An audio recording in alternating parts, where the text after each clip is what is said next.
Assalamu alaikum.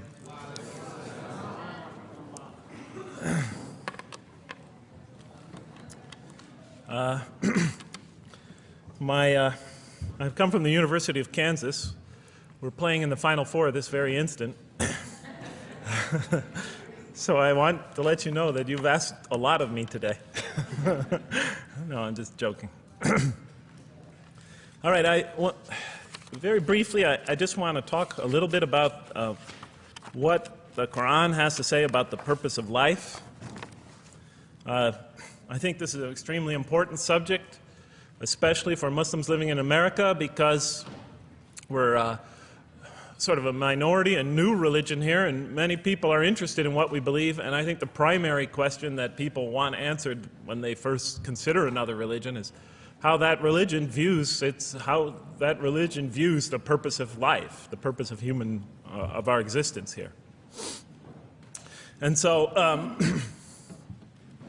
going to begin, though, talking about an atheist point of view, because I want to talk about what sort of answers the Quran might have for an atheist. So to begin this, I need to talk for about 5 or 10 minutes about what I believe contributed to my becoming an atheist, because I grew up in a Christian family. And then I'll talk for about 45 minutes or so about what I experienced in the Quran and how that sort of changed my perception. So it's very simple. But my wife always says I should summarize what I'm going to do before I talk, because it's easy to get lost in my speeches. And my wife doesn't have a lot of confidence in my speaking ability. Okay, so let me start out by mentioning that my mother certainly played no role in my becoming an atheist. My mother was a wonderful woman, a beautiful lady. She had tremendous dignity and class. The neighbors loved her. She was a registered nurse, and she put in many extra hours at the hospital. She worked in the ward that dealt with dying patients, and when I would come and pick her up late from work at night, all the patients not all the patients, but many of the patients would drag me over and talk to me and tell me what a wonderful woman my mother was. When she died, her funeral was packed, and person after person that came up to me had a story to tell about my mother and her goodness. Time and time again, people described her as, "Jeff, your mother is a true saint." She was a deeply religious woman, a great mother, a great teacher, a gentle person. She never cursed. I never heard her curse, swore, ever in her whole life.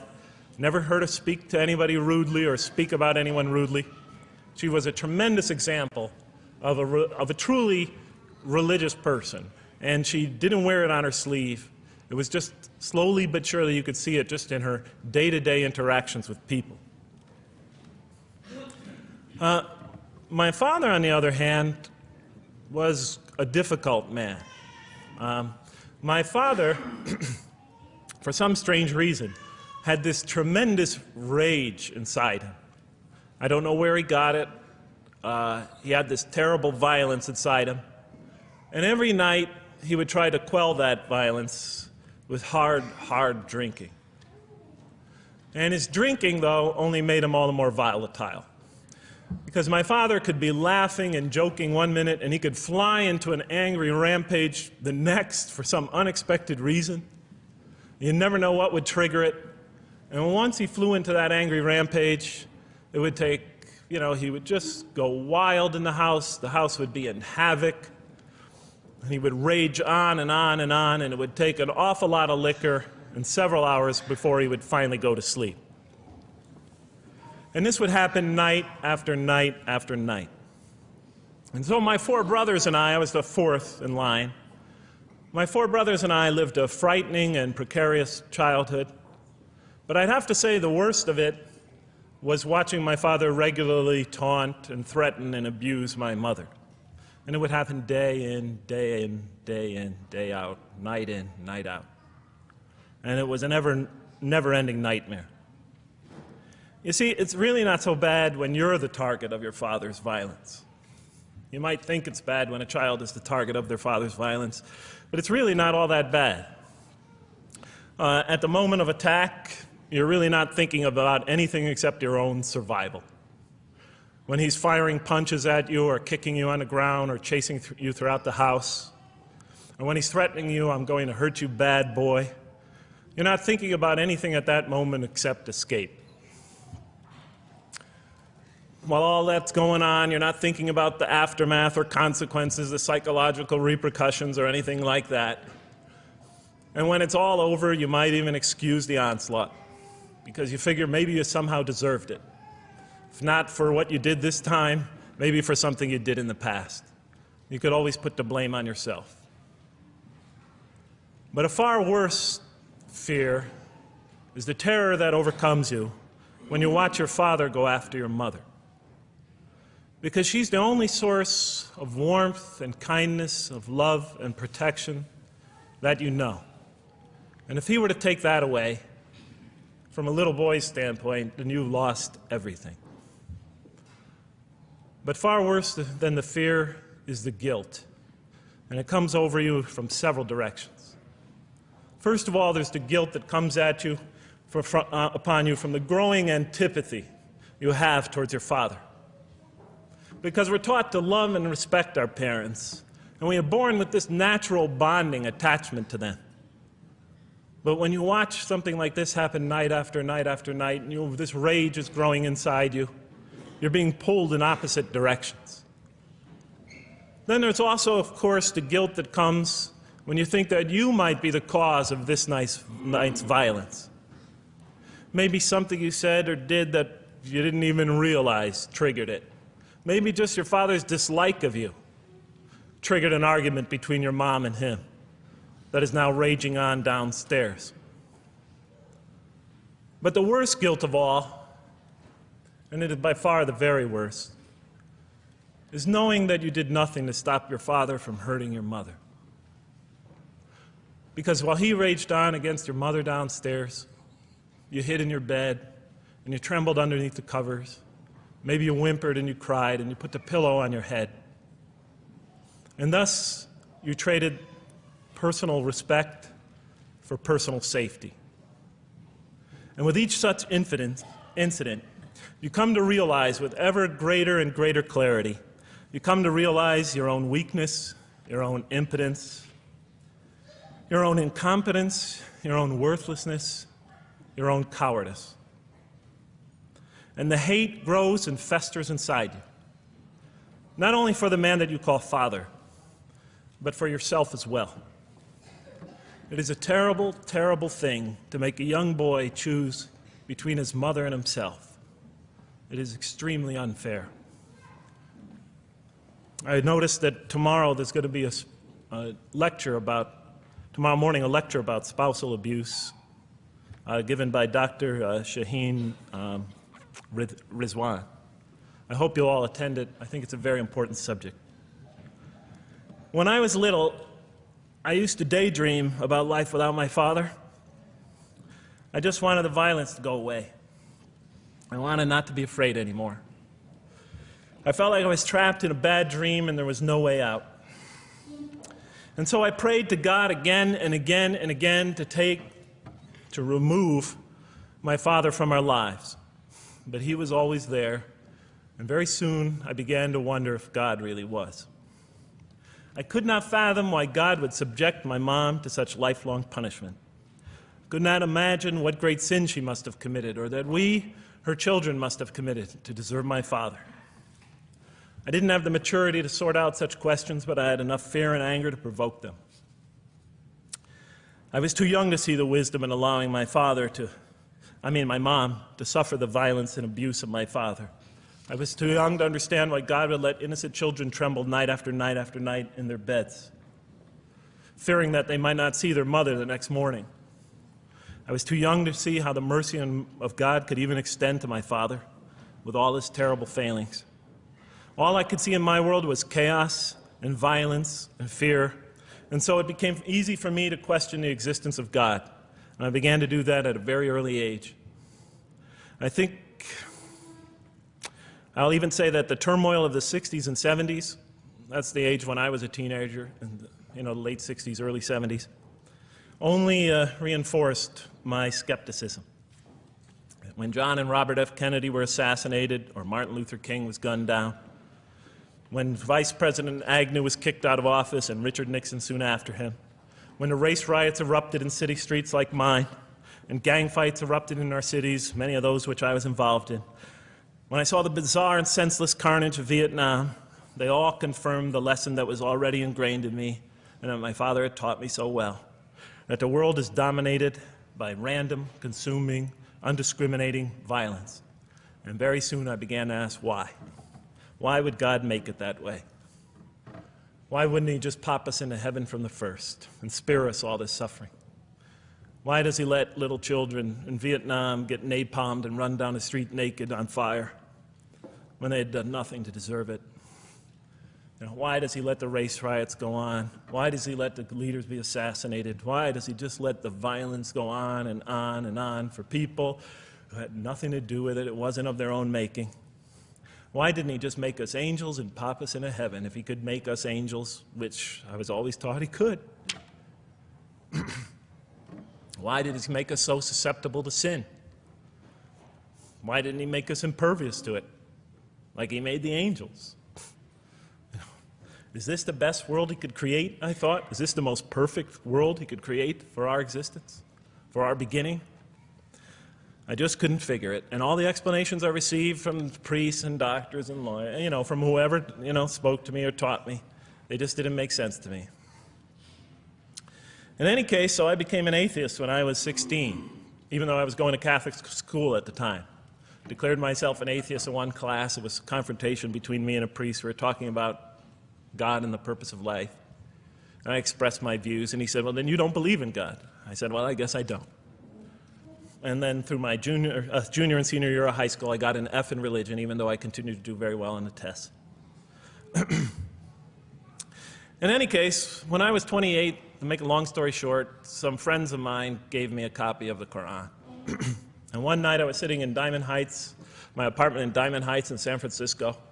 I was working that time at the University of San Francisco. I was 27, 28 at that time, I can't remember. And I ran out of stuff to read, and I took this gift that my friends gave me and I began to read it. And I came to the first verse. Well, I opened the Quran, read the first page, then the second, and then very quickly, in the second surah, about 37 verses into the Quran, I came upon the story of mankind. And I have to admit, I read through it very quickly. It was about 9, 10 verses long, story of the first man and woman. And I recognized some of the details. It was similar to what I had learned when I was a child, but I noticed that there was something wrong. It was apparent to me that whoever authored this Quran, of course I wasn't a Muslim at the time, so I didn't have any idea who that was, whoever authored this Quran clearly did not understand the real meaning of the story, because they had obviously gotten the details confused. They didn't even understand the whole purpose of the story. And so I just read through it once, and then I read through it again, just to try to see what kind of point the author was making, and then I read through it a third time and a fourth, and then I realized this is something strange going on here. I'm going to read this much more carefully. I'm going to need to go through this story line by line, verse by verse, because it's obvious that the author is trying to bring out another point, and I wasn't quite sure what it was, but definitely he packs a lot of meaning into almost every word. And I thought the writer at least seems to have a great measure of brilliance. And so I'll try to sort of take you through what my experience was as quickly as I can. So I came to the 30th verse of the second surah, Surah Al-Baqarah, and it began like this.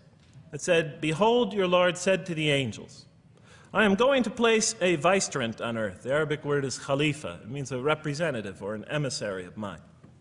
"I am going to place a vicegerent on earth." And they said, the angels said, "Will you place therein one who will spread corruption and shed blood, while we celebrate your praises and glorify your holiness?" And God said, He said, "Truly I know what you do not know." See, that's the verse that hooked me. That's the verse that caught my attention. That's the one that kept on making me read the story again and again and again. Because listen to the way it begins. Behold, your Lord said to the angels, I am going to place a representative of mine on earth, a vicegerent of mine, an emissary, one who acts on my behalf. I thought, that's not the way it goes. You're not supposed to be placing man on the earth in some positive role, some elective office. You place man on earth as a punishment for his sin. Clearly, I knew the author didn't quite get the point.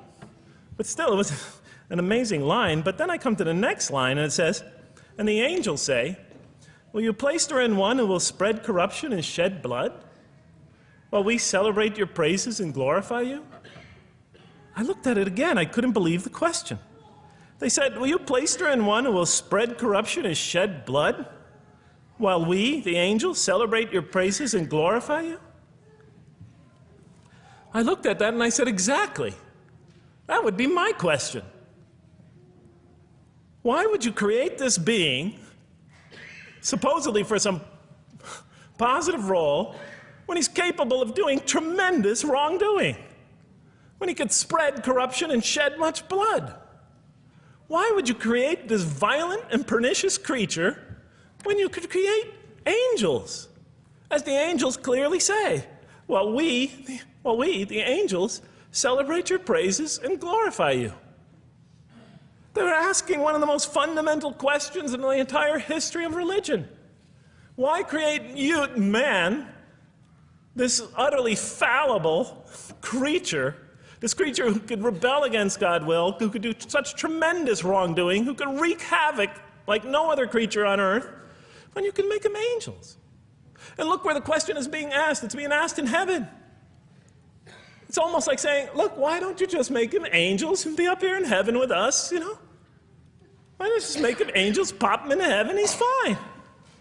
Why would you put him on earth where he could feel distant from you, where he can work out his worst criminal tendencies, act them out, feeling somehow independent and apart from you and free to do whatever he wants, when you could just make them angels and put them into heaven and make them perfectly submissive to your will? I looked at that question and said, that's my question. I'm not even a single verse into the story of mankind, and there before me I see my question. That whole question, everything that I ever thought, everything that I ever experienced, everything that I ever knew was in that question. It was as if the author took my life and wanted to pick out exactly the right question to humiliate me, to provoke me, to anger me. Why create man, this most destructive and violent creature, when you could make them angels? And then look at the answer. And he said, God said, truly I know what you do not know. You know, in modern parlance, we would say, I know exactly what I'm doing. I read that and said, what? You know what you do not know? You know exactly what you're doing? Well, please inform me. Tell me what you're doing. Because, you know, I'm 28 years old and I haven't figured out it yet. And I have a lot of issues that I'm still dealing with that's connected to this question. You can't just get off that easy. You can't just tell me you know exactly what you're doing. Not after what I've been through. Not after you made me this way. And then I realized, of course, I was arguing with a God I didn't even believe in. And that would happen several times as I read through the Quran. And sometimes I would just get into so agitated by what I read, I'd start arguing with this voice that I'm reading before me, that's calling to me. So we turn to the next verse. Well, it turns out that the Quran just doesn't dismiss the question. It starts to answer it a little bit. And in the next verse it says, and he taught Adam, God taught Adam, the names of all things. And then he placed them before the angels and said, tell me their names if you are right. So this verse is clearly referring to the previous one. But notice what it says. Now, from my own background, I remember Adam naming things, but it wasn't connected to any answer to any philosophical question. But here, notice what it says. And he taught Adam the names of all things. And I realized already, just from the first verse, you got to read these verses very carefully because it's packed with a lot of symbolism and meaning. And he taught Adam the names of all things. So here we see Adam is not only just a creature who knows how to name things, who's acquiring the gift of language, but he's also a learning creature. God is teaching him. And right here, right in this verse, and it'll come even clearer in the subsequent verses, that the very first thing that the Quran is going to emphasize here is man's intellect. He is a learning creature. He is taught. And what is he taught? What is one of the great intellectual gifts he's given in response to the angel's question? The gift of language. Because through language, mankind could not only learn, but he could learn things not only through his own experience, but he could learn things that other people have experienced of times and places that are hundreds, thousands of years and miles separated from him. And so that all our knowledge becomes cumulative. Every generation learning from the generation before it. I'm learning today from authors I read from other sides of the world that may have existed 2,000 years ago. And so we all contribute to our collective learning and knowledge. And so I'll see later in the Quran, when the Quran will emphasize this again and again and again. Like in one verse it says, read in the name of your Lord who created. Created a man out of a tiny creature that clings. Read, it commands the reader. For your Lord is most bountiful. Why is he most bountiful? What great gift did he give you? For he taught man the use of the pen. And through it taught him what he otherwise could not know. And time again, the Quran will call upon man to use his intellectual faculties and swear by his intellectual faculties and to use them correctly because they play a fundamental role in guiding him to truth. I never came upon a scripture that puts so much emphasis on the correct use of our intellectual faculties, on the harnessing of reason in helping us attain to faith. And he taught Adam the names of all things. And then he placed them before the angels and said, tell me their names if you are right. Okay, you have this objection you have this natural question about this creation of mankind.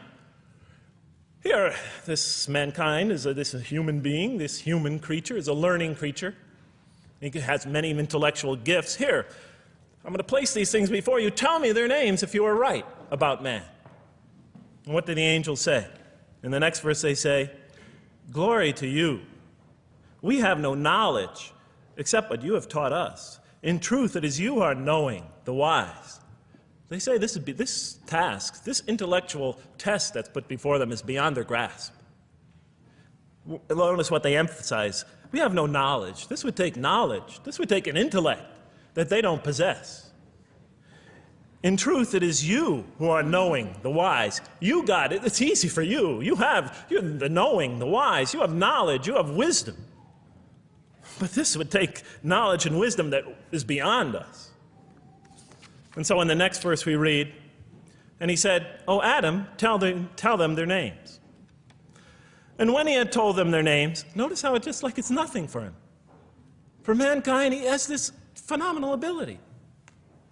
And when he had told them their names, as if it's just a triviality for man, he names them.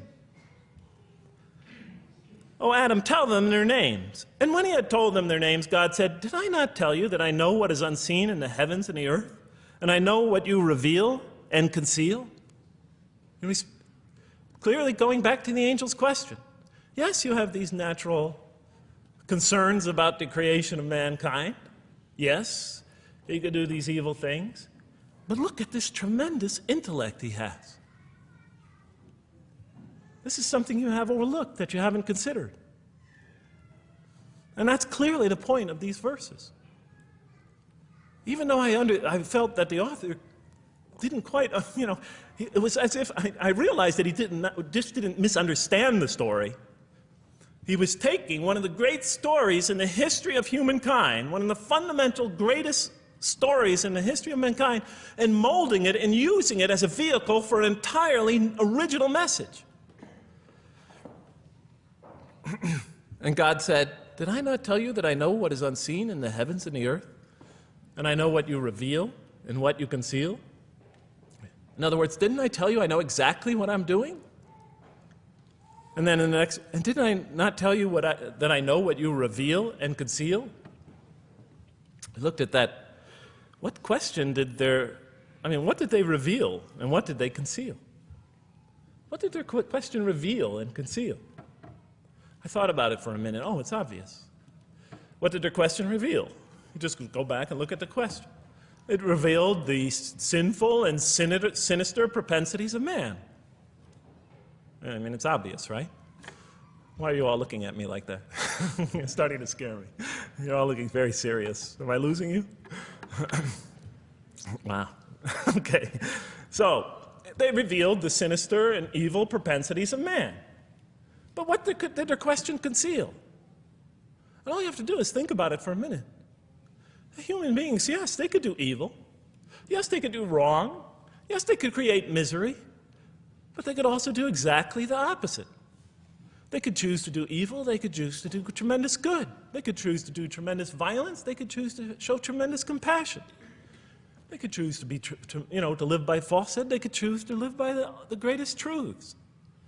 They could be terribly ugly. They could be terribly beautiful. And up until that point in my life, I, like the angels, that only saw one side of the coin.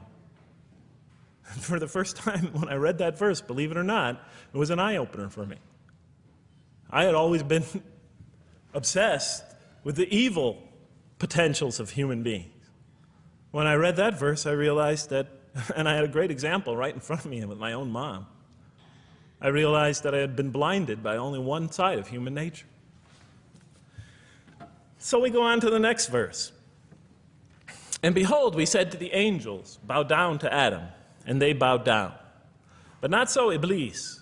Iblis is like the father of Satan. Satans, satanic beings, forces, creatures, existences.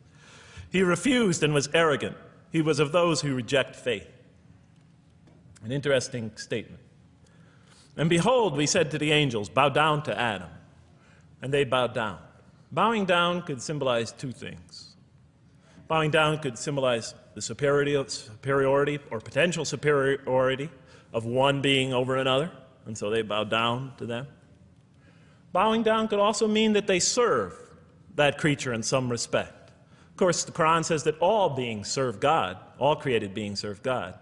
But this verse seems to be indicating, and the rest of the Quran will make it clear, that these angelic beings, these angelic entities, will serve the development of mankind. We'll even see later that the satanic beings serve the development of mankind. Both forces, angelic and satanic, will serve the development of mankind. Because one will present man with a choice to do the most altruistic things. The other will simultaneously try to influence man in the opposite direction. And so human beings will be moral creatures, and will have to make moral decisions. And it's in those moral decisions that they will grow spiritually and morally as human beings. And they'll take that into the next life. And the angelic and the satanic forces will be catalysts for those moral choices that they make. They will heighten the human being's awareness of the rightfulness and the wrongfulness of the choice he's about to make. And the self, the soul, the nafs, as they say in Arabic, will have to make the ultimate choice between good and evil. And that choice, that test will come again and again and again as human beings either grow or decline. And those tests will come again and again and again to try to help him towards his spiritual evolution, to bring him back, but that choice is ultimately ours. But I'm getting ahead of myself. And so we said to the angels, bow down to Adam, and they bowed down. But not so Iblis. Iblis is Satan, this rebellious force, this evil prompter, the one who whispers into the human heart. He comes into being.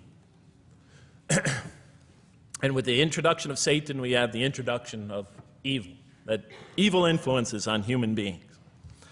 And notice why Iblis does not bow down. He refuses because he was arrogant. You know, we often hear what's the root of all evil? In the West, it's always money, greed, etc. Here the Quran says that, seems to be saying that the root of all evil is not always material wants. It's not always money, it's not always greed. At the heart of evil is arrogance, putting yourself above all others, of assigning to yourself special priority and neglecting the rights of others, of pride and arrogance and envy, the source of evil. He was of those who reject faith. I looked at that verse and I said, okay, I mean, I get why you would create angels, to sort of influence man in a positive direction. But why in this story now are you introducing Satan? What sort of role was Satan play? And then, of course, you just think about it for a minute and you say, yes. The story is telling us that on one hand, we have these magnanimous urgings come from one direction. On the other hand, we have these satanic urgings coming from another direction. In other words, the Quran is telling us that man is not only a learning creature, but he's a moral creature. He has understanding of right and wrong. And God infuses those, allows those influences to come to him. Man is not only an intelligent being, but a moral being. And so, you know, the Quran is not all that difficult to understand. You just sort of read it, I found, and you just sort of follow your nose through it and see what it's saying. I'm sure, as most of you in this audience know. Okay, so we see that man is not only a learning creature, but he is a moral being as well. There's another verse in the Quran that says, by the soul and that which whispers into it, or which breathes into it. It's morality, it's immorality, and it's God consciousness. Both of these we are under the influence of. And God allows us to be under the influences of. He creates us to be exposed to both influences. And then the verse says, truly he is successful who causes it to grow. Causes his soul, his self, his real self to grow. And truly he is lost who stunts it, who disallows, who destroys his personal growth. So mankind is not only an intellectual being, but a moral being. And we said in the next verse, O Adam, dwell you and your spouse in the garden, and eat freely thereof what you wish, and eat freely thereof what you wish. But come not near this tree, for then you will be among the wrongdoers. I looked at this verse and I was, starting to wonder if the author was drifting back to the old story again. I was confused. And we said, O Adam, dwell you and your spouse in the garden, and eat freely thereof what you wish, but come not near this tree, for you will be among the wrongdoers. I thought it was drifting back to the old story. Man sins, man's punished for his sins with earthly life. Maybe the author is drifting, he had a good idea, and now he's drifting back to the sort of traditional story. Maybe he couldn't make his mind up what story he wanted. Except for a couple things about this verse, and this happened with almost every verse as I read through it, is that the whole tenor of the passage is sort of not what you would expect. I noticed that the Quran in this story has a tremendous penchant for understating things. Because it says, and said to Adam, dwell you and your spouse in the garden, and eat freely thereof what you wish, to Adam and his spouse. But come not near this tree, for you will be among the wrongdoers. I mean, there's no sense of God being threatened by the possibility of man eating from the tree. In this story, we don't see that, in this verse, we don't see that God is nervous at the prospect, that he's threatened by the prospect, that he's anxious about it. The tree that he picks, it seems like he's just picking out any tree. Nothing special about the tree. Go not near this tree, for you will be among the wrongdoers. Satan will later come to him and tell him it's a tree of eternal life, of a kingdom that never decays. Turns out to be a complete falsehood in his part. Nothing special about the tree. It's just a tree. God's not nervous at the prospect at all. In the tradition that I came from, God is threatened by the prospect. He has to put an angel with a fiery sword by to protect the tree so that mankind never goes next to it again. I'm not putting it down. I'm just pointing out the difference of the story. They're both beautifully told. But he has to guard the tree. Why? Because if they eat from it, they'll become gods like us. So this man, he already has a rebellious nature. Can you imagine if he eats from this tree? No, can't let him get near that tree. But here, just, calmly says, but if you do, you will be among the wrongdoers. God is not worried about himself. It's just warning man, making it clear that if you do this, you've committed a wrongful deed. Again, the whole tenor of all these verses that you read through it is God knows exactly what he's doing. Okay, next verse. But Satan caused them to slip and expelled them from the state in which they were. And we said, go you all down, some of you being the enemies of others, and on earth will be your dwelling place and provision for a time. What? I said. I mean, you know, I was expecting now the rage, the anger, the violence, the jealousy. That's what I was expecting. Okay, they eat from the tree. Where's the rage, the violence? I'm going to punish you now. You're going to sweat on earth.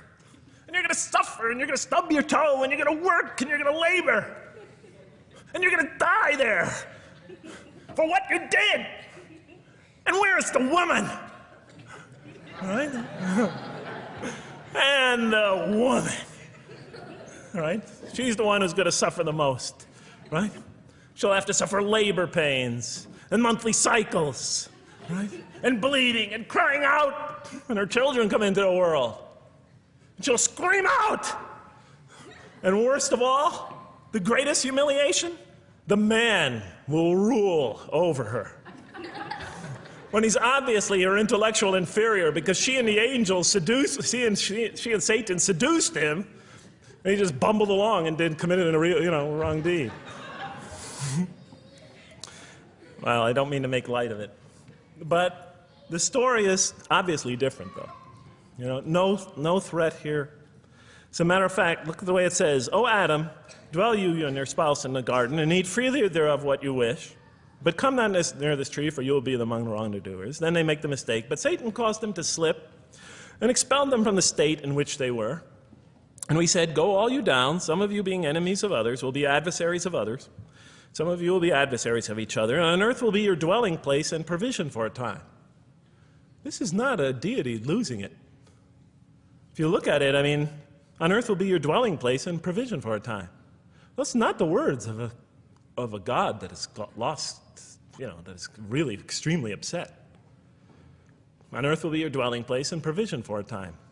When I walked into the hotel today, and they said, and it's this nice one up here, I don't know the name, I can't remember the name of it, but it has a continental breakfast. And they said, your room will be room 111, and there's a continental breakfast in the morning. I didn't say, I didn't think they were mad at me. Because they said, you're going to sleep here, and this is going to be your provision in the morning. Oh, thank you. But notice something else about this verse. I mean, when you read these verses for the first time, I don't know, maybe I'm nuts, and many people think I am. But when you read these verses for the first time, I mean, this is just so much that catches your attention. But Satan caused them to slip. I remember, I couldn't get that verse those words out of my head. Satan caused them to slip. To slip? The greatest sin in the history of the human race, and it's called a slip? In my culture, slip means, you just momentarily, for a fraction of a second, you lose your focus. It's not a big deal. My Uncle Bob used to always say to me, "Jeff, I'm sorry I'm 5 minutes late, I slipped up." The understanding is it's no big deal. It's just a slip. That's what we say when we make a minor mistake. I slipped up. Don't worry about it. Never happen again. A slip, I said? Momentary loss of focus? The greatest sin in the history of humanity? Why we're all here? Why we're all suffering? Why we experience death? A slip? I didn't believe it. I went to my Arabian friends at that time. I didn't know any Arabic. I came to this verse. We went through it line by line. I said, now don't change any words. Just read them one at a time. But Satan made them, and I said, okay, this one right here. What does it mean? Tell me what that means. They looked at it. It says, slip. Slip. And expelled them from the state in which they were. A slip, I thought? But then maybe I was trying to force the traditional understanding, the traditional interpretation. Maybe it was just a slip. I mean, after all, they didn't commit murder. They didn't commit robbery, rape, pillaging, assault. They ate a couple of pieces of fruit. It's not the greatest sin in the history of humanity by any means. And then the next verse says, and then they were expelled from the state in which they were. Well, what state were they? Let's see now. Let's go back from where we started. First, mankind is being taught. We see he's an intellectual being. Then we show he's a moral being. Moral being means he's a being that's going to have to make choices. And then God gives him this choice. It's not a huge deal. It's not the gravest sin in the history of humanity by any means. It's minor by any standards. They make it, though.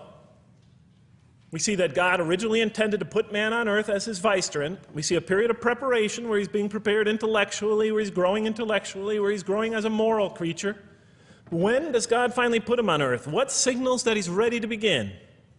He makes his first independent choice.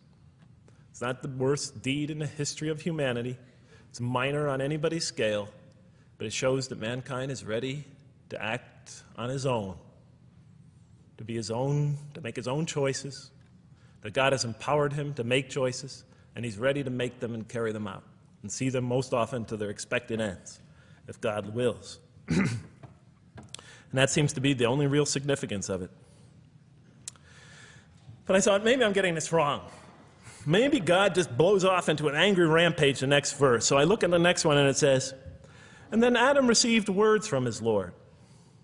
And God turned to him mercifully, for he's oft returning, ever merciful.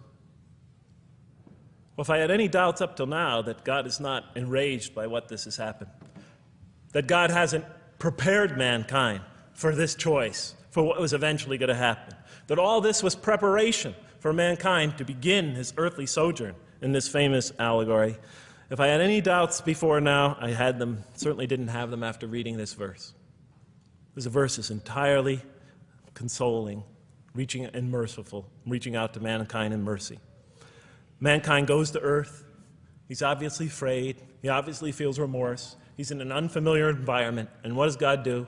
He turns to him. He turns to him. In Arabic, the word has the meaning of like a father turning towards an infant or a child or somebody, or a parent, a mother turning towards her child. And he turns to him mercifully, and for God is oft returning, ever merciful. And Adam receives words from his Lord. What kind of words? Probably words of consolation, words of hope, words tell him not to be scared. And in the next verse, we see those are exactly the type of words that Adam receives. He says, go down, Adam and his spouse. Go down from this state, all of you together. Repeating that again, just so that we know that this is not a punishment here. Go down from this state, all of you together, and truly there will come to you guidance from me. And whoever follows my guidance has nothing to fear, nor shall they grieve. It is an emotional picture.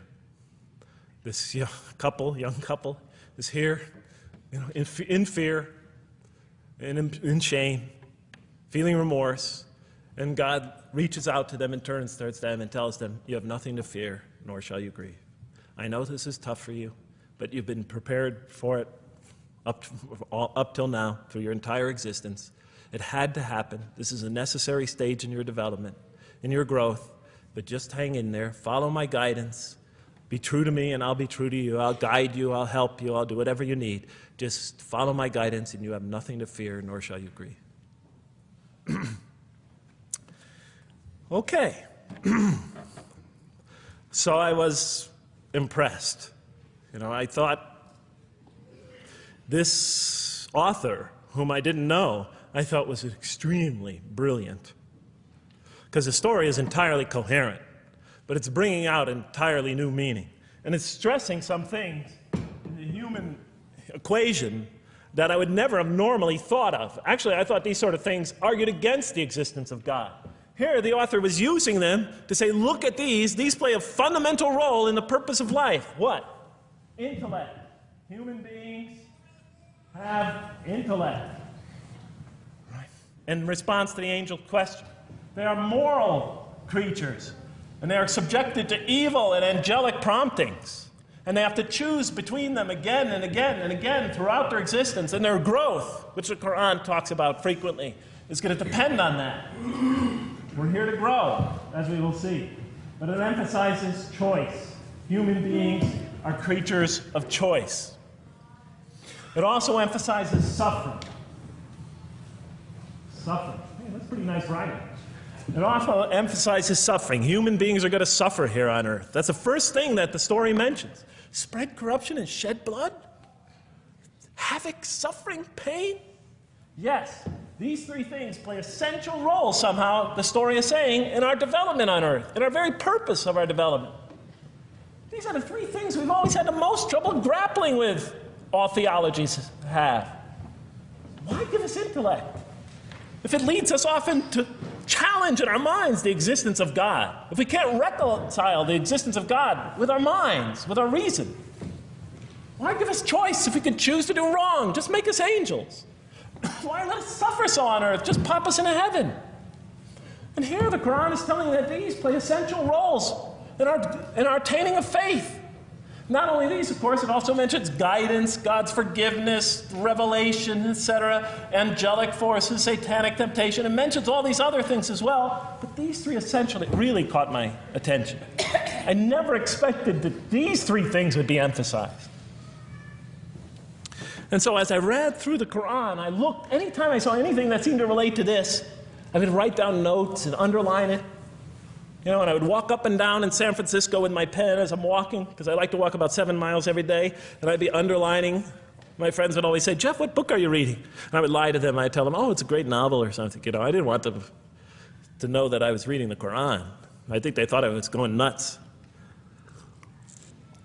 But in any case, so very quickly, I was wondering, does the Quran really emphasize reason? Does it really emphasize choice? Does it really emphasize suffering? How much more time do I have, Madam Speaker? 35? 25, okay. I'll do the best I can. So let me just try to indicate to you, as I read through the Quran, and I'll try to get through this quickly because you guys look tired. And I know you're interested to find out how that basketball game is turning out.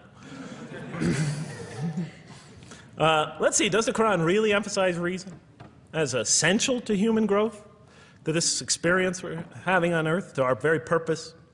And the answer is definitely yes.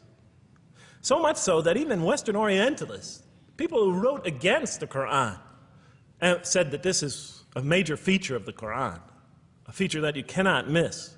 Henri Lemens, writing in the early part of this century, one of the famous Orientalists, you know, who wrote very much against Muslims, hoping to unseat them from their religious belief. He wrote, "The Quran," and this is his quote, "is not far from considering unbelief as an infirmity of the human mind." Unbelief is, he thought, and he was saying it mockingly, is like, you know, you can't think straight. You're not using your mind right, as my father used to say. Maxime Rodinson wrote at length about the rationalistic approach of the Quran to faith. And this rational tone of the Quran is one of its most salient features, beyond doubt. I'll just give you a few quotations. One of its fundamental themes is that people ignore or reject God's signs and corrupt religion precisely because they do not use their reason. And the Quran will say that again and again and again. The Quran says about the disbelievers, they refuse to reason and are a people who do not reason. I have 7 such quotes in the Quran. The Quran will say, "Will you not reason?" It mentions that 14 times to the reader. God reveals signs and lessons and admonitions so that, and this is a quote from the Quran, perhaps you will finally use your reason. There are 8 such statements in the Quran. From the Quran's viewpoint, reason and faith are allies, just as illogic and false belief are allies. And it clearly sets the conflict along these lines. It says the right way has henceforth become clear from error. Those who benefit most from the Quran are persons of insight. 16 such statements in the Quran. Firmly rooted in knowledge, 8 such statements. Use their reason, 10 such statements. Stand on clear evidence and proof, 7 such statements. Those who oppose this revelation are deluded, 9 such statements. In manifest error, 28 such statements. Ignorant, 15. Foolish, 3. Have no understanding, 9. Only follow surmise and conjecture, 9. And blindly adhere to tradition, multiple times. It states that. In an almost Socratic style, the Quran repeatedly quizzes the reader and calls into question his or her assumptions. Again and again, it asks us, what do you think? 18 such statements. Have you considered this or that? 13. Did you suppose? 7. Sounds like a math teacher. Do they not ponder? 2 such statements. Do you think? Do you even think? 18 such statements. The message is clear. To gain truer faith, we need to free ourselves from inherited notions and examine our beliefs rationally. Learning plays a key role in human development. Read the Quran, exhorts the reader. For God taught us the use of the pen and taught humankind what it otherwise could not know. In life, nature, and history, in the Quran, there are signs and lessons for those who are wise. There are 21 such statements. The Quran states over 100 times that it has been revealed to make things clear. I thought the author of this Quran must have had strong mathematical insight, a natural mathematician. All throughout, when I was reading, I was trying to imagine what he must have been like. God teaches humanity both directly and indirectly, and sometimes so subtly that we are unaware of his instruction. Thus, he tests us in multifarious ways. Of course, I just want to make it clear, Muslims believe God himself is the author of the Quran. Sometimes I give this speech and people come away and ask me, Jeff, who is the author of the Quran anyway? But I didn't know. So I was just trying to figure it out. Repetition is indicative of the importance given to certain ideas. It should be observed that the Arabic word for knowledge in the Quran, ilm, appears 854 times in the text in its various forms. It's one of the most frequently occurring words. So the Quran really does put great emphasis on reason in our spiritual quest. Does it put great emphasis on choice? Well, here's what it has to say. Let there be no compulsion in religion. The right way is henceforth clear from error. It's a choice, and it must be freely made. And it's a choice between correctness and error, between right and error, between reason and falsity. Had God willed, he could have indeed guided you all, it says in the Quran. I went, why not, I thought. Why not just guide us all? Why let some of us choose to go this way and that way? The Quran is constantly provoking me as I read it. Do not the unbelievers know that had God willed, he could have guided all mankind? Oh, do not the believers know that had God willed, he could have guided all mankind? Okay, I'm an unbeliever, I thought. Tell me, why didn't you guide all mankind? If you want us to be in conformity of your will, just make us that way. And if we had so willed, we could have given every soul its guidance. Why did you let us be creatures of choice? Just program us to do the right thing. Never make a wrong choice. Had God willed, he could have made us all one community. He could have made us clones of one another. But he didn't. It wasn't part of his plan. Enlightenment has come from your Lord. He who sees does so to his own good. He who is blind is so to his own hurt. It's your choice. Says it again and again in the Quran. Remember when I was reading this, I was a disbeliever. And this scripture is constantly reminding me, it's your choice, Jeff. It's no compulsion in this. It's your choice. It's up to you. You're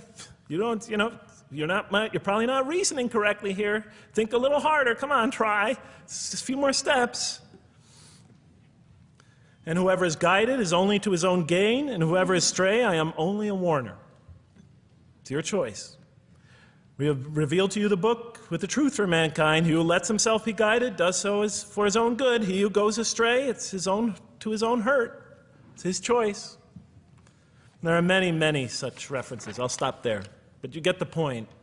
The Quran clearly emphasizes that choice plays a key role in our development.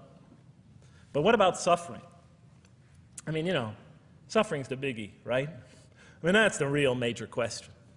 What does the Quran have to say about suffering? Because every religion deals with suffering in a different way. It's either something you have to be saved from, and so some religions stress salvation, or it's something that you have to sort of transcend through meditation and training so you can sort of not feel it so much, get above it and beyond it. Some religions see it as primarily punishment. Some of the more ancient religions see it as the result of the precarious and whimsical, control of many gods working against each other, playing with human beings. Different religions have dealt with it in different ways. But almost all of them, I would indeed say all of them, have sort of seen it as something not so good. So let's see what the Quran has to say about it. Something to be avoided, to transcended, to be saved from. The Quran says just the opposite. You are going to experience it. You will suffer in this life. And it plays a fundamental role in your development and your growth and in what you are to become.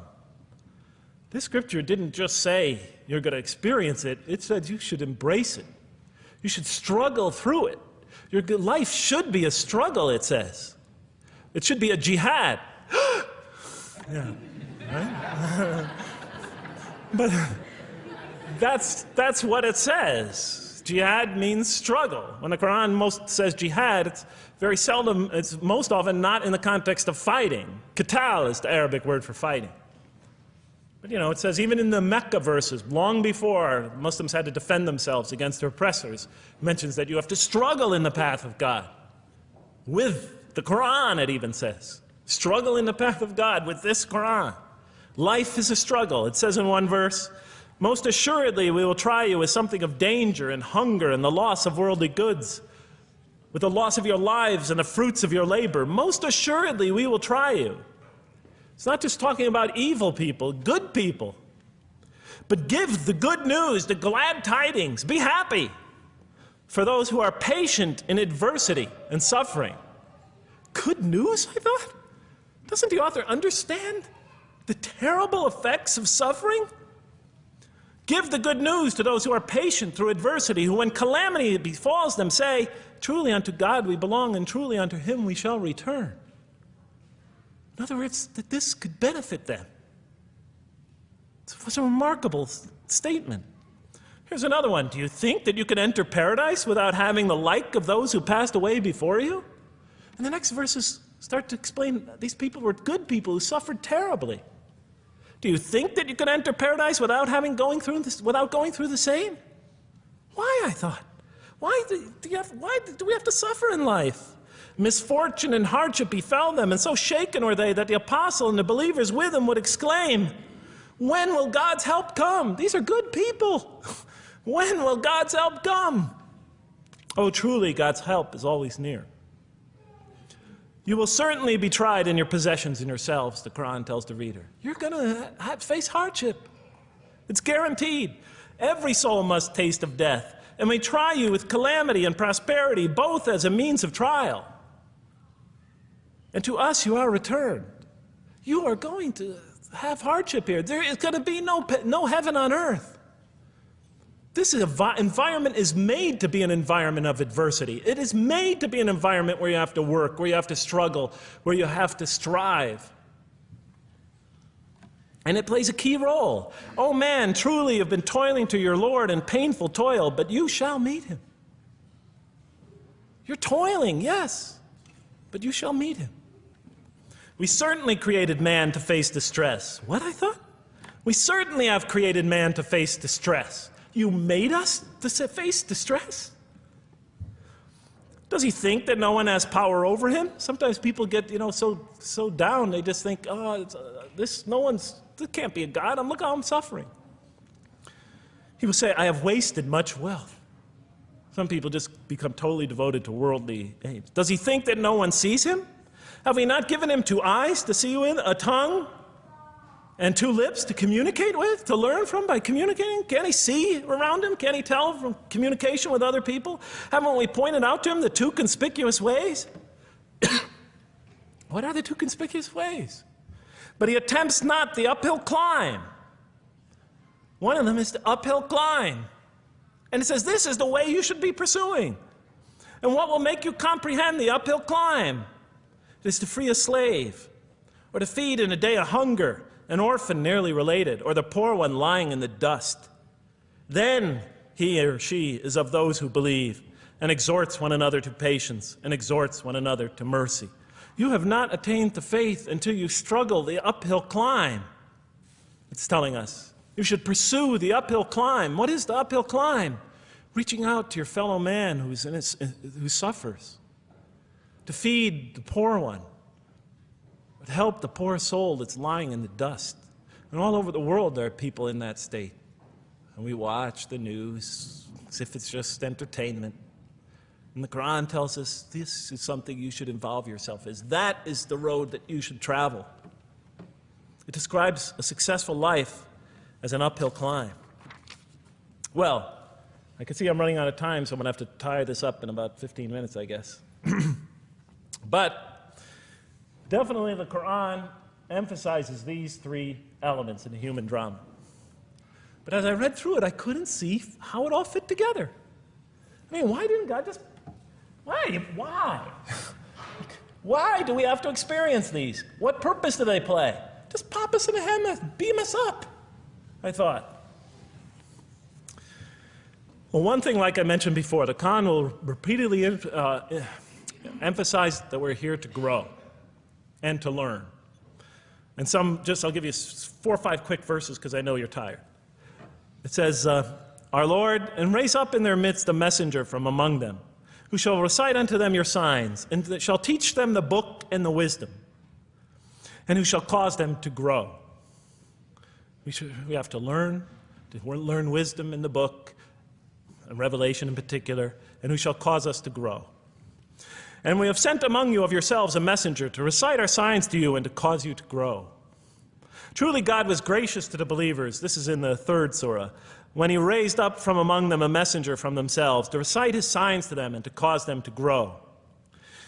It is he who has sent among you among the unlettered people a messenger from among them to recite his signs and to cause them to grow. These are all distinct references. Just 2 more. There are many more. And the soul and that which breathed into it, its immorality and its God consciousness, he is indeed successful who causes it to grow, and he is indeed a failure who stunts it.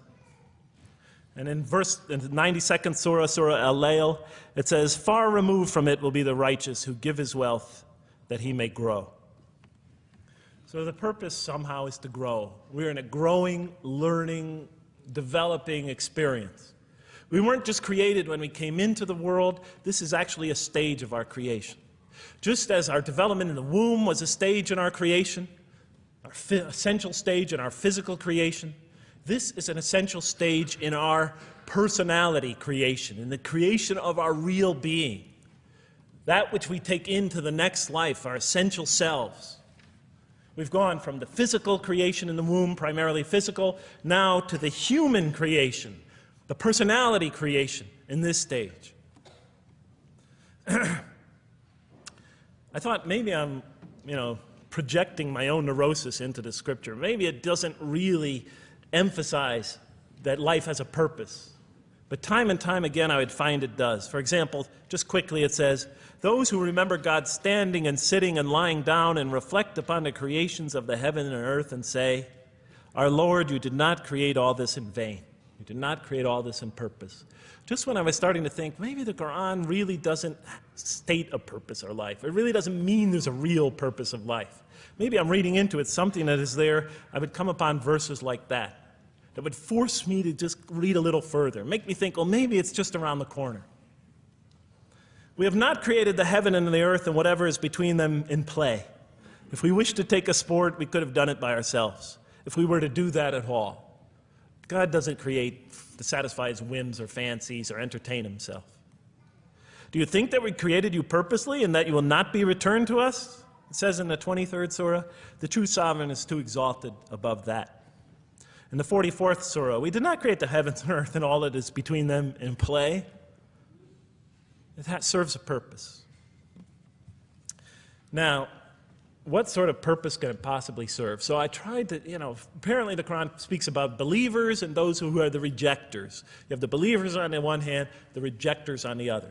Now, apparently God has created us to be believers. So I tried to study what the Quran has to say about the believers, and it's a natural thing to do, to see what it wants us to become, if it has anything to do with these essential elements that it stated. I mean, it's a natural way to approach it. I think you agree.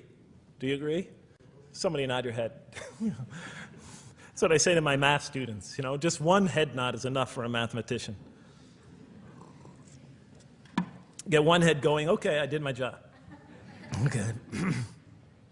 So, how does the Quran describe the believers? What are they supposed to attain to? What is their ultimate thing that they're supposed to get? What are they ultimately supposed to achieve? And it's very clear when you read the Quran that what they will achieve in this life and will experience to so much greater degree in the next is they will experience a relationship of love with God. They will turn to God in love, and God will turn to them in love. In the Quran, God's mercy, compassion, forgiveness, kindness, beneficence, warmth, generosity, all the things we normally think associated with God are freely given to all mankind. But when the Quran speaks of God's love, we would normally think of that as God's love. But when the Quran speaks about God's love, it's talking about something very special. This love is always presented as a relationship between two. If we do not turn to God in love, then we just receive His mercy, forgiveness, kindness, beneficence, warmth, generosity, all those wonderful nurturing things, His nurturing, and we reject it. And so we never really experience that love, because we never really turn to it and open ourselves up to it.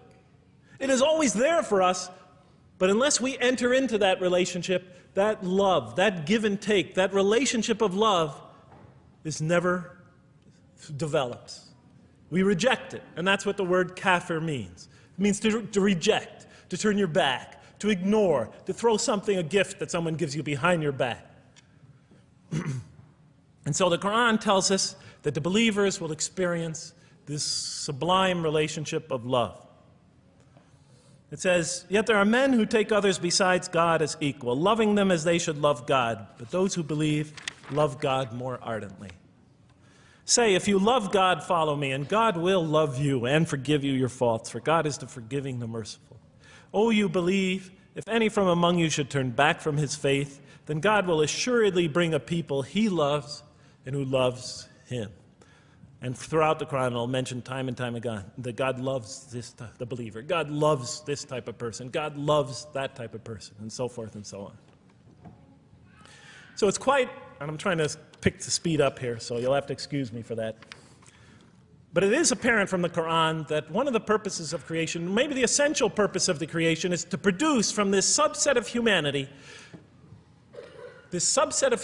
that will freely enter a relationship of love with God. They will not only experience the beauty of other relationships in their lives, but this love that they will experience with God is the sublime experience that they will enjoy. Not only in this life, but infinitely greater in the next, when all the distractions, all the masks are stripped away. Okay, I thought, you created us to love you, for us to turn to you in love and to experience your love, to receive and experience your love. But why do you need these? Just pop us into heaven, love us, and make us love you. Program us to love you. You'll make my dog love me. Do the same sort of thing. I kept on coming back to the same issue. Just do it. Okay. Still couldn't see it, and I was almost through the Quran, and I thought either I'm dumb or this scripture just never really got to it. Okay, so I didn't give up. I thought, okay, what's the next natural thing to do?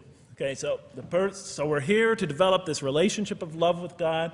The Quran tells us that, if we are believers and we do good, we'll experience great joy and peace in this life, not only through our relationship with God, but through complementary relationships with all the people around us in this world will be a one for us of peace and serenity, even though we have to struggle and survive and suffer.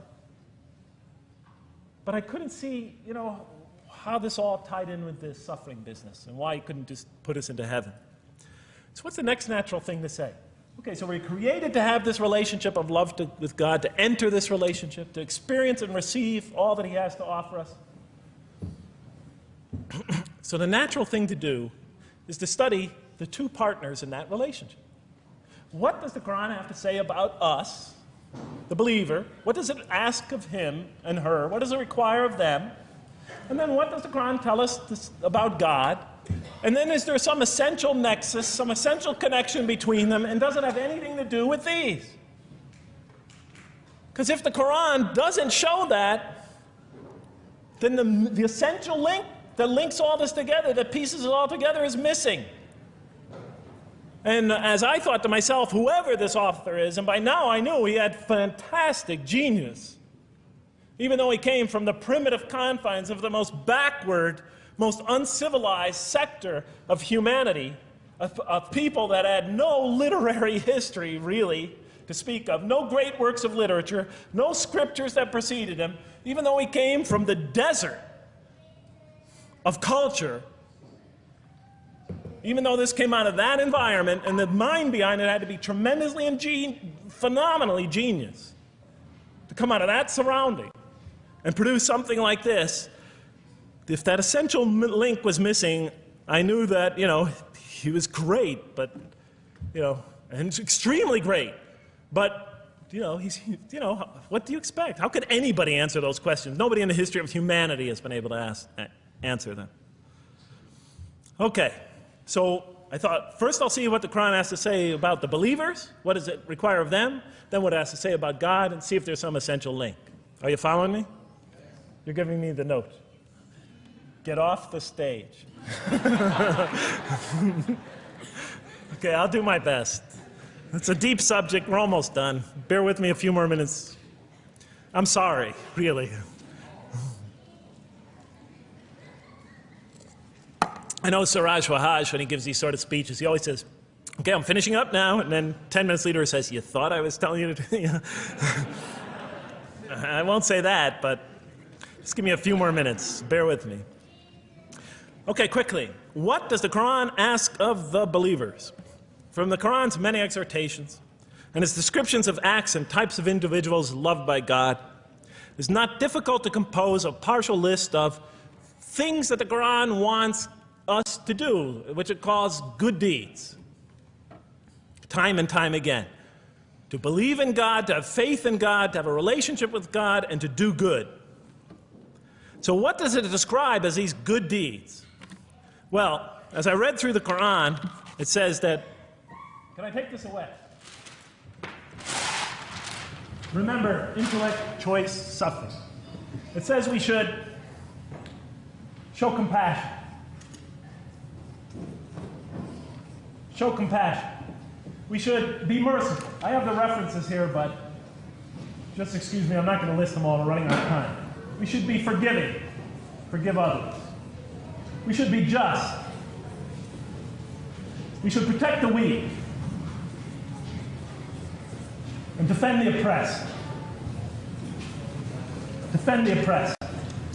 We should seek knowledge and wisdom. Knowledge, wisdom. Bear with me, ladies and gentlemen. We should be generous, truthful, and we should be peaceful. And we should love our fellow man. Love others. I'll just give you one verse because I know we're running out of time, Madam Speaker. Truly those who believe and do good will the most merciful endow with love. And to this end we have made this scripture easy to understand in your own tongue, so that you might convey a glad tiding to the God-conscious and warn those given to contention. So, to this end we have made this easy to understand, so that we'll learn to love others. Okay, that's all I'll say about that. I would like to say a lot more, but I don't have time. Now, what does the Quran tell us about God? You have to realize I'm just about through with the Quran here, my first time reading it. And now I was really caught. I searched my head. What does the Quran tell us about God?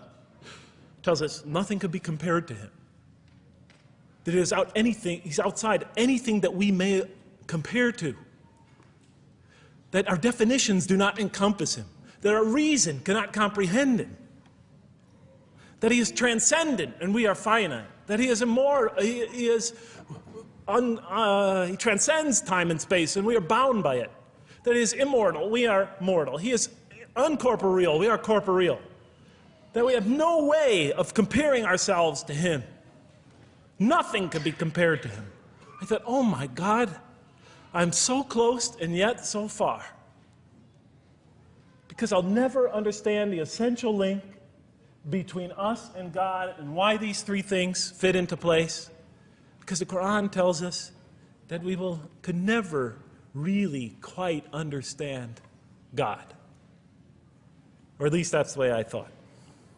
And so I put down the Quran when I had finished it.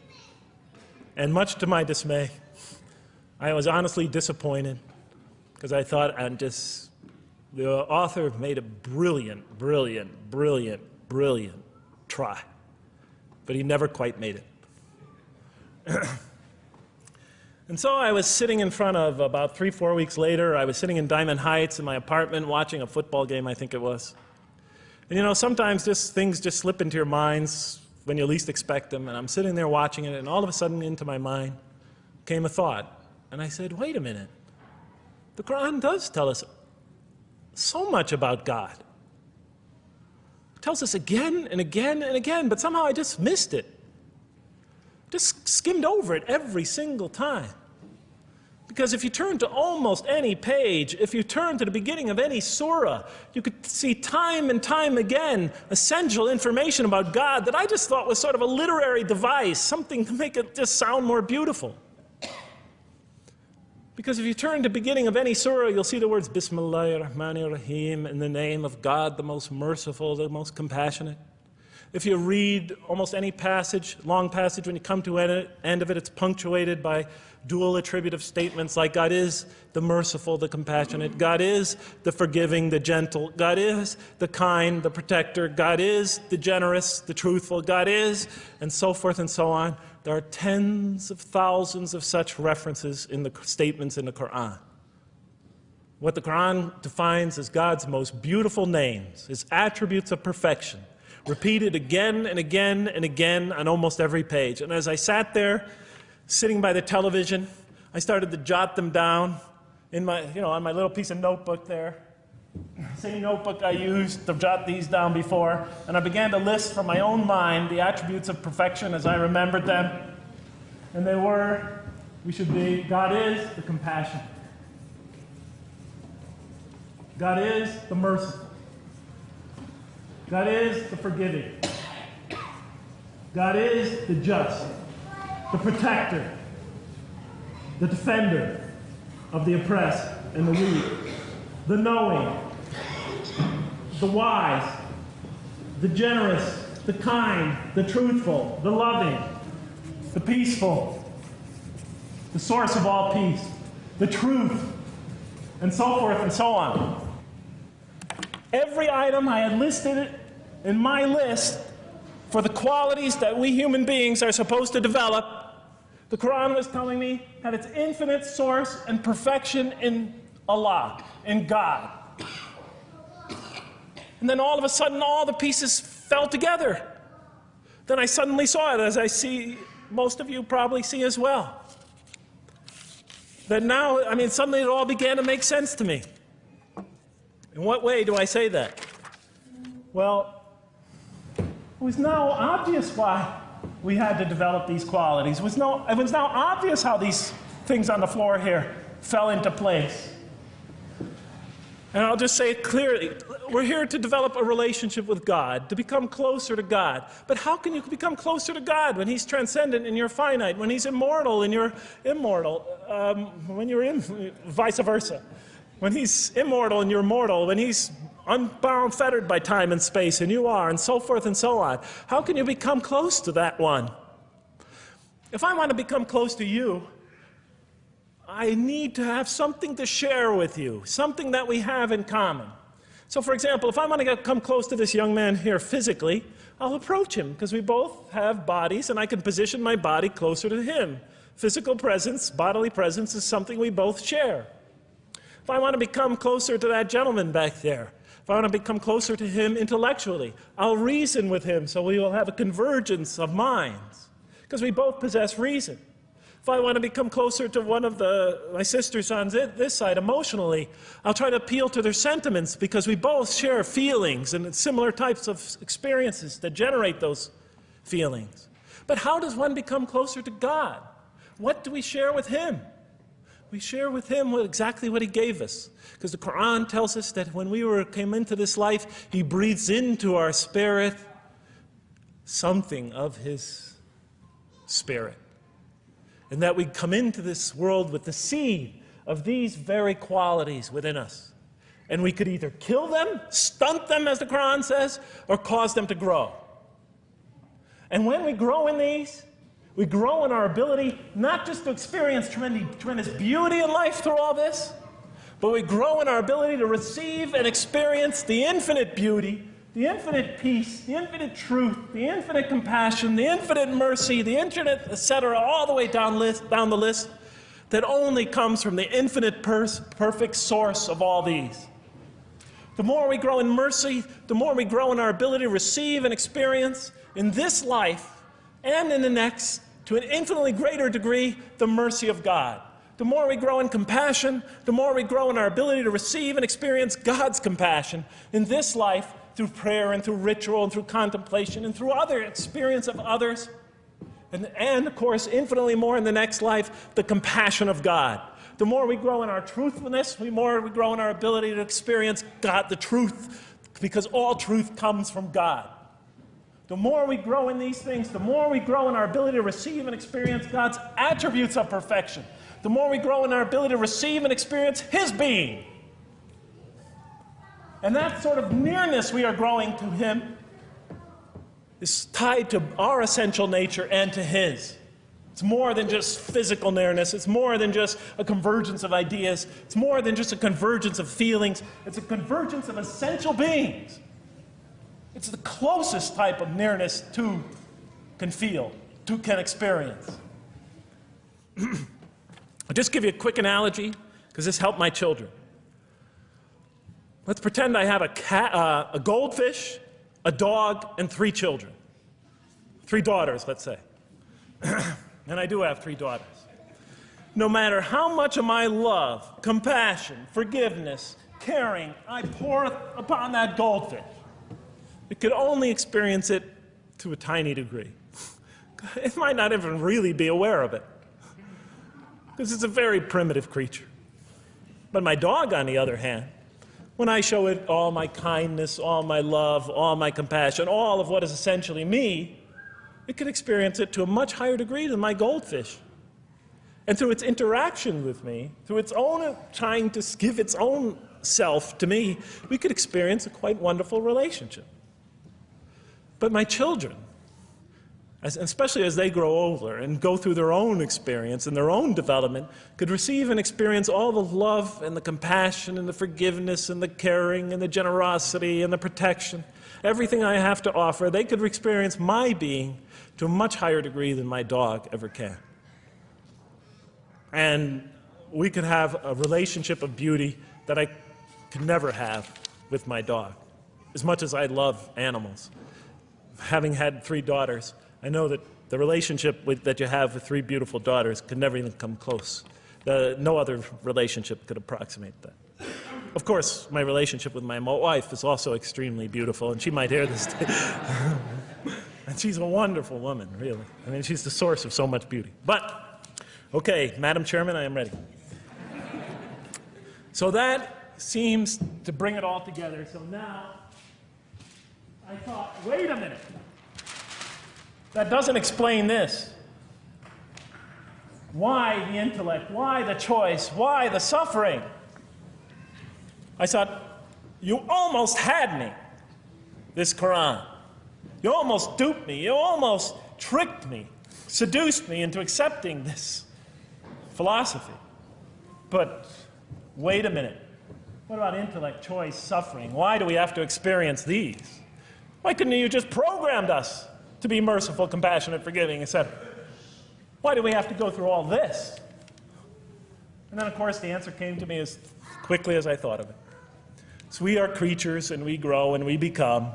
And yes, and you could make us anything you want, but you can't contain any of those attributes I listed without these 3 things. In mathematics, we try, 3 premises that go into, proving a theorem. We try to see if we could take one of them away, and if it's essential. And all 3 of these are definitely essential. For example, you could program a computer never to make an incorrect statement, but it doesn't become a truthful computer. Never heard anybody say to me, Jeff, this Macintosh is the most truthful computer I ever saw. If it's programmed, it's not truth. You could program a CAT scan to help the sick, but it doesn't become compassionate. Never heard a doctor say, Jeff, if you want to see a compassionate CAT scan, you come right over here. Right? Because all those things, compassion, forgiveness, truth, caring, love, all are born out of choice, suffering, and reason. In order to do a compassionate deed, when we consider reaching out to someone in compassion, that person, first of all, that's inconceivable without the presence of suffering, an environment where there's suffering. And when we decide to help them or not, we reason in our minds, what is this going to require of me? It's going to require some suffering on my part, some in my giving of myself. And without that mental process, it doesn't become a compassionate deed. And if it isn't by choice, it's not a compassionate deed. It's that choice that makes it compassionate. Same thing with truth. Truth is a choice between telling the truth or not telling the truth. Oftentimes we tell it when we're at risk to our own personal loss. The more suffering that might come out of that choice, the greater is the truth behind it, the greater an act of truthfulness. And all the time we have to weigh the consequences of that choice. If I tell the truth there, my teacher's going to give me an F. If I don't tell the truth, I might get an A. We weigh it in our mind. Last example, the famous wedding vow.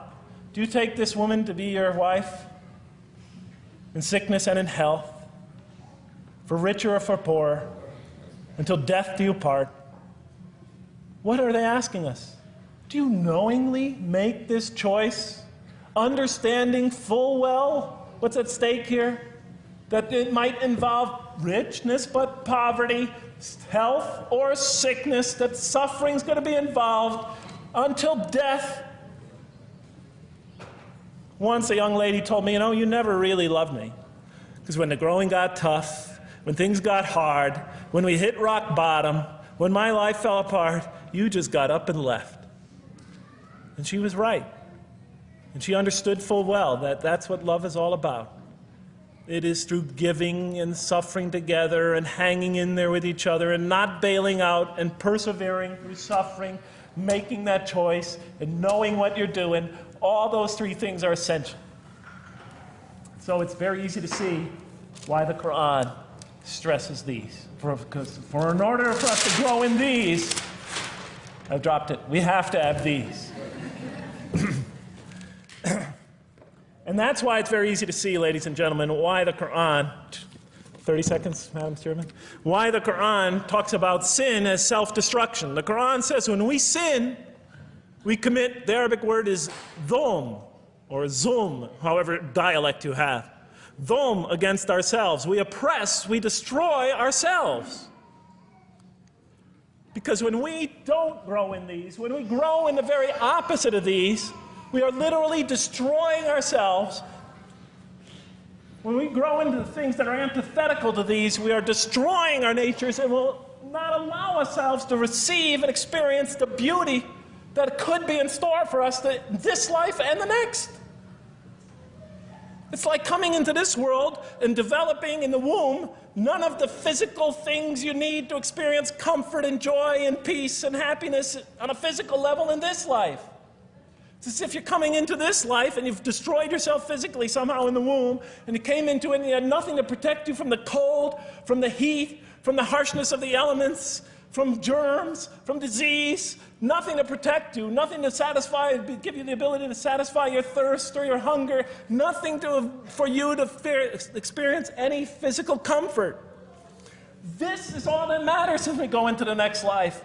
If we don't develop these through our relationship with God, our very purpose of our being, then we will experience terrible suffering in this life, worse than if we came into this life in a physical state that didn't avail us of any of the comfort of this life. And so it'll be worse than fire. It'll be worse than endless fire. It'll be worse than the worst hell we could possibly imagine.